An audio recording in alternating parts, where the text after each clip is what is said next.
constantly trying to describe what a super artist is, which has been a little tricky. And then I was like, wait, there are all these words that I think a super artist is. We had the substance of what we learned through our process of healing, that it was just a matter of putting it into the right words. Right. That best captures what was happening anyway. First of all, we called them the 10 Commandments, remember? Yeah. We're like, wait, that's the wrong, commandment's the wrong word. That doesn't come off right.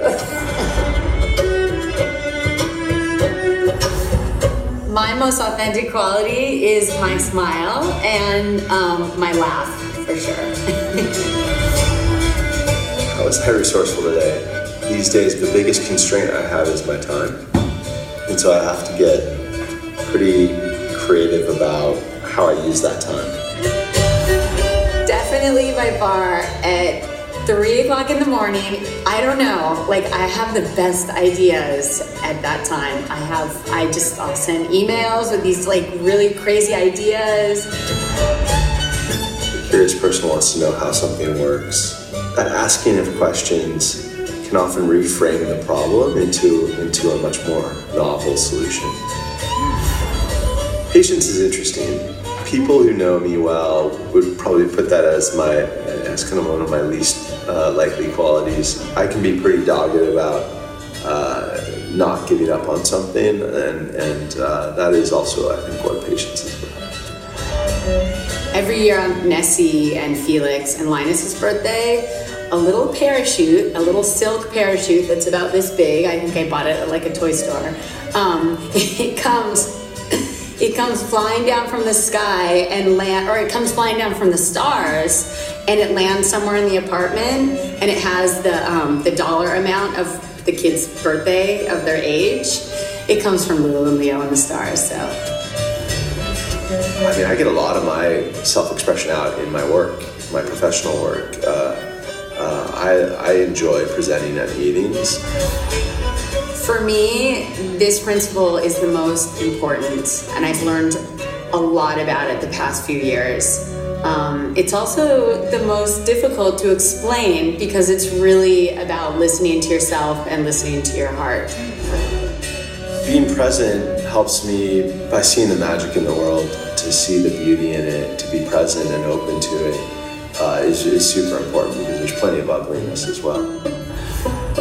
The invention I'm most proud of is Super Artists and the 10 Principles of Creativity. I use these words all the time with my kids. When they say I can't, when they say I'm bored, really any time in the day I use these words with them. You know, we're very aware of what helped us. These words, like, you know. It creates a vocabulary for families to talk about. Exactly. And want to try to break through this very limiting idea of like creativity equals art equals paintbrush.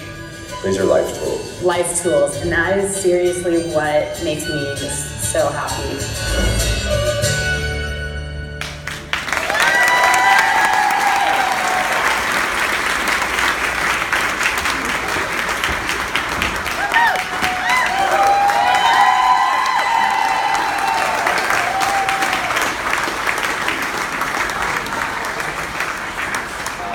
That was more surreal than you would expect. See yourself on the screen like that.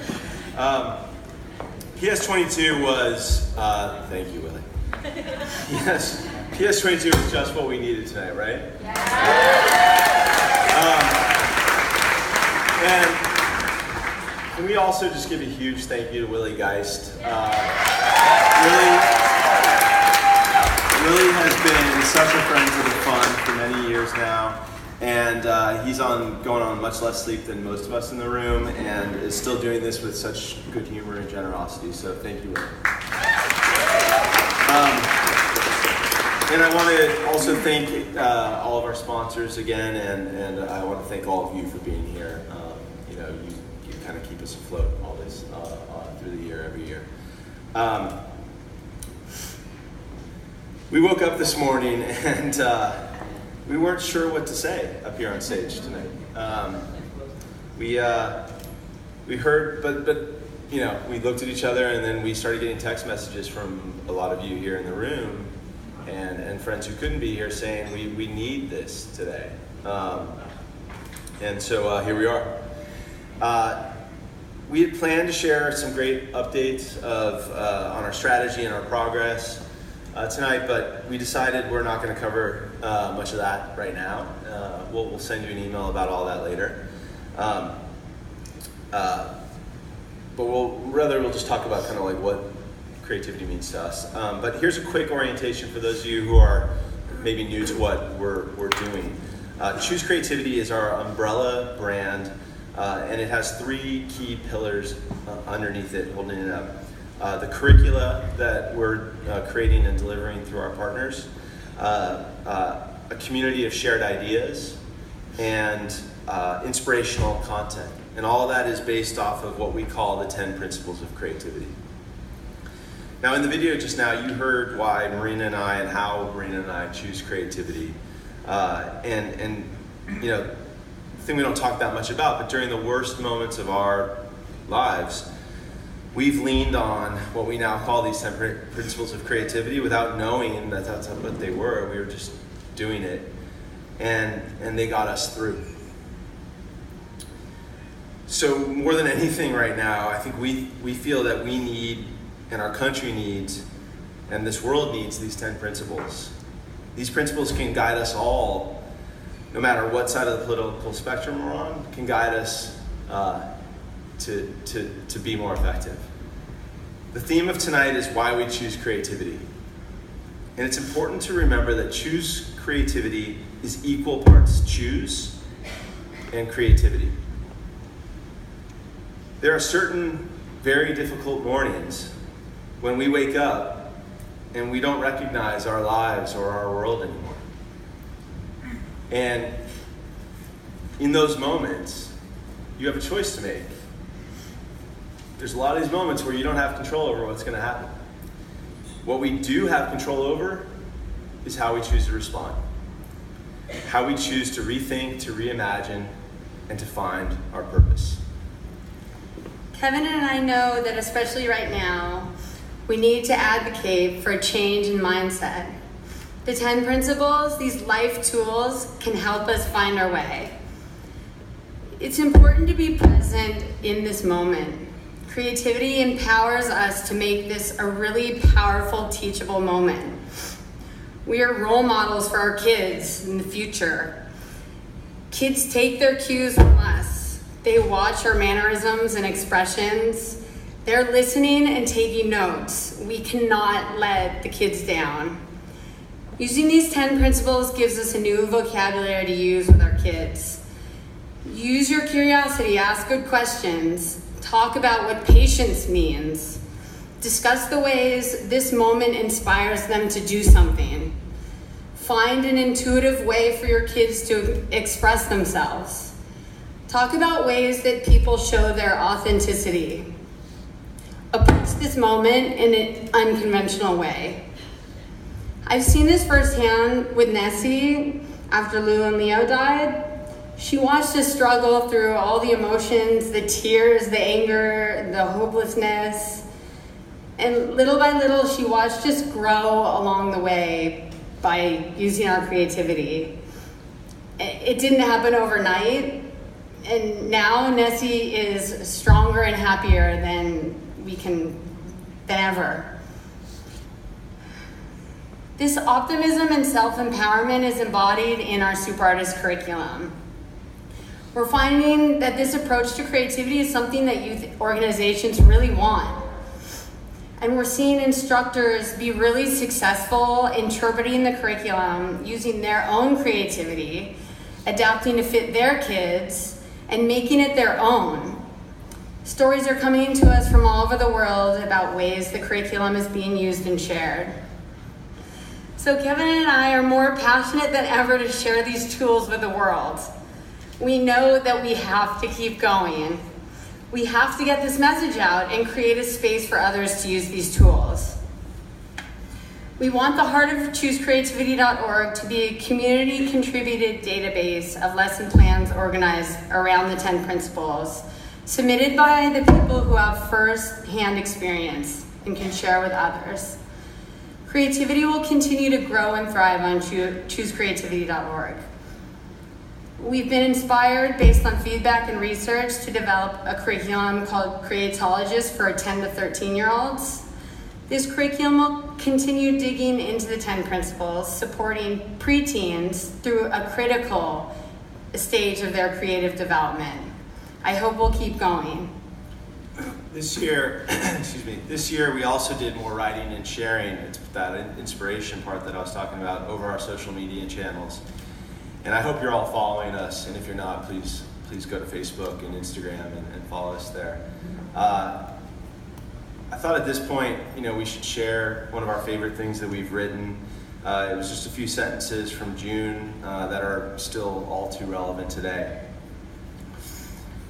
To choose creativity in the face of adversity is an act of courage, even defiance.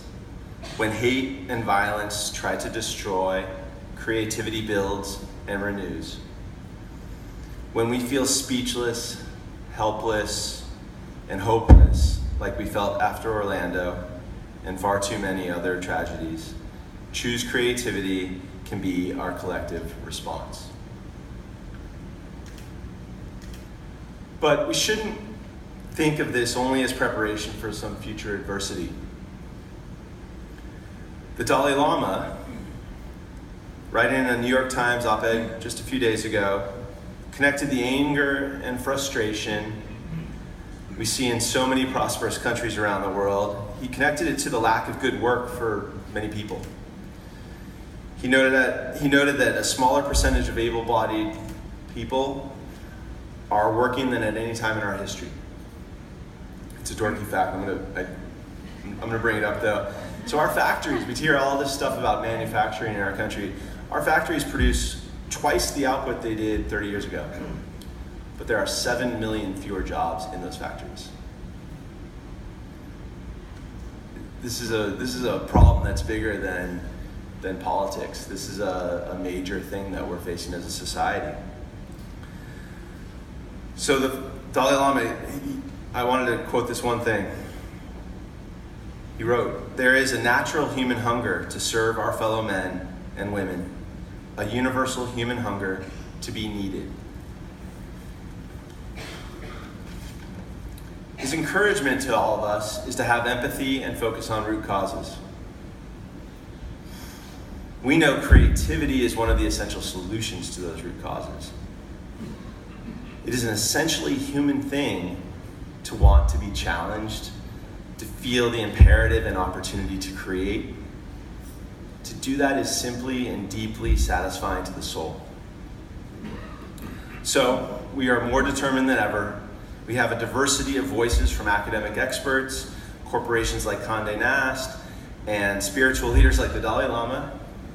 Condé Nast and Dalai Lama in one sense. They're all pushing for more creativity. We know that these principles are life-changing. We believe that more than anything right now, ChooseCreativity.org is an opportunity to share these principles with people all over the world. We are more committed than ever to building this movement. We hope you'll join us. Thank you. Thank you so much for your support on this long journey. And thank you for your generous contributions to the mission. Hope you have a great night.